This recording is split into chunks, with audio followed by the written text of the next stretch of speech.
74 2.3 time. இப்போ புதிதாக வாங்குவவர்களுக்கு வந்து பொறுமையாக இருங்க. 580க்கு போனால் கன்சிடர் பண்ணுங்கள், 530க்கு போனால் கன்சிடர் பண்ணுங்கள்.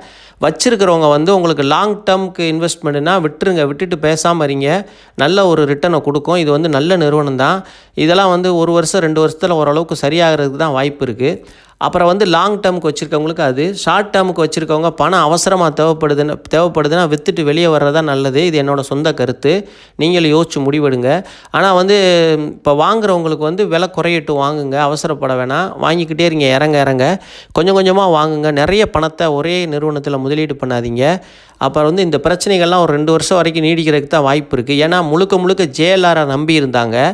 75% வருமானம் ஜேஎல்ஆர் இருந்து வந்துச்சு. இப்போ ஜேஎல்ஆர் முதல் முறையாக கைவிட்டுருக்கு. இது வந்து அவங்களுக்கு ரொம்ப பெரிய அடியாக இருக்குது. அதனால் இதை கொஞ்சம் பொறுமையாக அணுகணும். நம்ம கவனமாக இந்த நிறுவனத்தில் முதலீடு பண்ணணும். சீப்பாக கிடைக்கிறப்ப வாங்கிட்டு நீண்ட கால நோக்கத்தில் வாங்கணும். குறுகிய கால நோக்கத்தில் எந்த லாபம்